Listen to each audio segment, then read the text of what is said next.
Clay, I caught heat because I made a joke about milk over the weekend on Twitter and how I went to a couple Who in coffee. the world was offended by your milk joke? Tons of blue checks. Tons of them. They are total. They're total lunatics. I saw that joke, and I was like, "Yeah, you're in the South. People just get milk in their coffee." I just went to a couple coffee shops. I said, "Hey, what do you want? A coffee with milk." I'm like, "Great." I have made jokes in the past about as a New Yorker now. It is the coffee shop that when I'm not drinking my Black Rifle, which I love, but sometimes I'm on the move and I happen to not have it. I will go in and I'll say, "Hey, can I have coffee?" And I'll say milk, and they'll ask me which kind. Now, all the idiot blue checks out there are saying, "Oh, I'm sorry, capitalism that you love so much is giving you all these options," to which I want to say to them, I'm not saying you can't get the other milks. I'm just saying if you want oat milk, you should just specify oat milk. But if you just say milk in the English language, that should mean the stuff that comes out of a cow in the context of a coffee shop. It's also known as a joke. Like, I'm not actually upset about this. I was just kidding. Clay, dozens of journalists working for, whatever the Lib newspaper is in Jacksonville and all the, we have lots of milk down here too, Mr. Fancy. I'm like, what is wrong with you people? But you know what it is? They know that I'm somebody who makes fun of their stupid announcing of the pronouns. They know that I make fun of their dumb mask. They just hate me. And so when they see an opportunity to be like, "Arr," that's what ends up happening. It's also whatever you say on social media, people get so fired up. I remember years ago, I went on and I was like, I'm a big cobbler guy, right? Not in terms of making my own shoes, as in I love cobbler. And by the way, blackberry cobbler, in my humble opinion, greatest of the cobblers, right? And so I was like, at some point I was like, hey, I think the best dessert is cobbler. And people got so angry. They were like, cobbler sucks. I hate, it's like, it didn't matter. And that's why, to a large extent, I don't really read the mentions for whatever. People get in arguments with each other and everything else. I give my opinion, and then I kind of just let the battle take place. But it's crazy how opinionated people are about things that are very innocuous, right? That don't really matter in the grand scheme of things. Yeah. People want to, knock you out over it. Just so people know, what you deal with, in Clay and Buck world, the two of us and other people who do this too.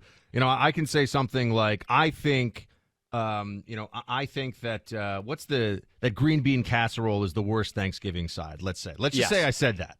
Maybe it's a strong argument, by the way, in my opinion. I don't know. I'm not a green bean guy. Yeah. People are going to come at me on that one. But instead of just saying I disagree, this is the world of political discourse now online. Instead of someone saying I disagree, green bean casserole is delicious, they're like, why are you so ugly and stupid? Your mother should be ashamed of you. It's just like, well, can we? You know what I mean? Like, can we just? And I'm sure you deal with this in sports too. Sometimes, like you push for the wrong team, you say a player shouldn't get an amount of money, and people completely lose their minds. Yeah, that's why politics, people say with the transition from sports to politics, when you have picked a team in a Southeastern Conference football rivalry to beat another team, there's nothing people can say. Like when you pick Alabama or Auburn, there's nothing, Georgia, Auburn, Tennessee, Alabama, Florida, Georgia. You pick one side or the other there's nothing that anybody can say to you in the world of politics that is angrier or meaner than what they say when you pick against their favorite college football team. So, I mean, I got to have really thick skin, but it is funny to me how angry people get about, just a simple opinion like yours. Hey, it's great that we just have normal milk and we don't have all these crazy milk substitutes to choose from. I mean, I have professors from a university, some professor from a university in Korea. Obviously, he's an American who's teaching over there. He's lecturing me on how this is evidence of my closed-mindedness, which is a trait of conservative. I'm like, what is wrong with everybody? Why do the blue checks get so much angrier at you than they do me? Like that, I can barely get a blue check to come Everyone after loves me. The sports guy. You're sports. You're fun. I'm sitting here talking about crushing libs with perfect hair, so they hate me. They hate me anyway. All right, here we go. Actually, the biggest criticism you've gotten on the show was for your Simone Biles take back in the Summer Olympics, probably. The left went nuts on me over that. Sometimes, Clay, I got to tell you, I like to engage in appropriation from the libs. You know what? I like their foamy lattes. I'll just say it right now. And even their, you always bring up the scarf. The scarf is actually a keffiyeh that I bought in a marketplace on deployment in Afghanistan. So I'm just throwing that out there. It's a little different than it's not like my name is Jacques and I am smoking a galoise with a scarf indoors. It was a little cold I don't in the know how studio. much the scarf makes you warmer, right? Like, is your throat the area between where your shirt ends and your beard begins? Is that area on your body just frigid? Like, you have to warm it so much? Like, I've just never thought to myself, I'm really cold, and the part of my body that's really the coldest is my neck. Like, Yeah. I've never been a need to warm my neck guy. My man, we got solid gold vocal cords here. We got Lloyd's of London well, needing that's to an insure argument. them. You know what I'm You saying? got to preserve the pipes. Did you ever get a cortisone shot to open up your throat to do a radio show? Because I had to do that the first time I ever filled in for Rush, the greatest.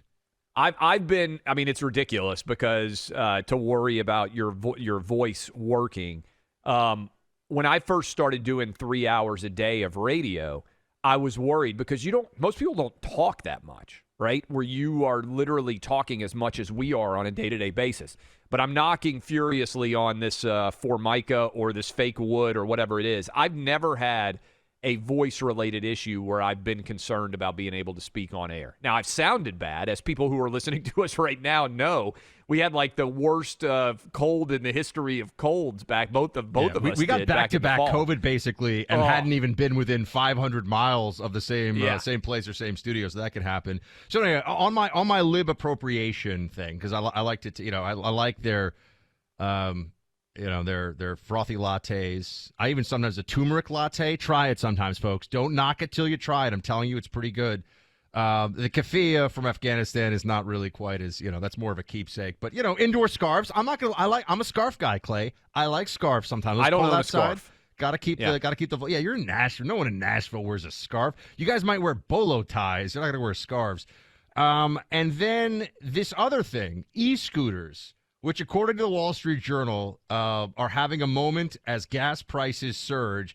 Consumers sick of paying premium prices at the pump increasingly rely on electric scooters to get around. Now, I'm going to tell you something. I had never ridden on one of these things until my brothers came to visit me in Washington, D.C. when I was working at The Hill a few years ago. And one of them said, there's this, because I saw them all over. There was this program where they would leave them and it was like a ride share. Oh, yeah. And we had it was like a beautiful day there. I'd never ridden one of these things before. I'm going to tell you, yes, they look nerdy, but they are so, when you're on them and you're going around a city, they're so much like goofy fun. They're so fun to ride around on. And they're having a moment now because in a lot of places, if you can get 5 or 6 miles without having to get into your car, which is about what some of these, each way you could reasonably do. Yeah. You could do 5 or 6 each way. People are relying more and more on these e-scooters. And I understand. I'm trying to tell people, Clay, it's a little bit like Tesla. Electric car used to be the Prius. It used to be a Bernie Sanders voting commie who, watches MSNBC drive a Prius. But then the Tesla came along, and now Elon's pretty amazing. Electric scooters, I know people think of them as some kind of a lib urban thing, lib city thing, but they're really fun. I'm just going to tell you, they're really fun. Here is my question. Are you the only Trump voter on an electric scooter with a scarf in all of New York City? Oh, yes. Is there anyone else? If we just were like giving, the Venn diagram of overlapping Trump voter with e-scooter, scarf, living in New York City, you might Turmeric be the latte. only person. Turmeric latte. Well, yeah, if you've got your oatmeal. Here's a confession from me, by the way. The lib popularity thing that I've embraced, actually pretty good. I know people ridicule it. Avocado toast is pretty good. You ever had the avocado toast that everybody makes fun of? I could sit here and try to poke fun at you. Avocado toast on gluten-free bread is my jam, Travis. I love it. I initially was like, oh, look at all these millennials and all these young people with their stupid avocado toast. I had it, and I was like, man, this avocado toast stuff, I'm not going to knock it anymore. It's really good. I will take the tools of the enemy, my friends. You're avocado appropriated. toast, turmeric lattes, you name it. I'm into it.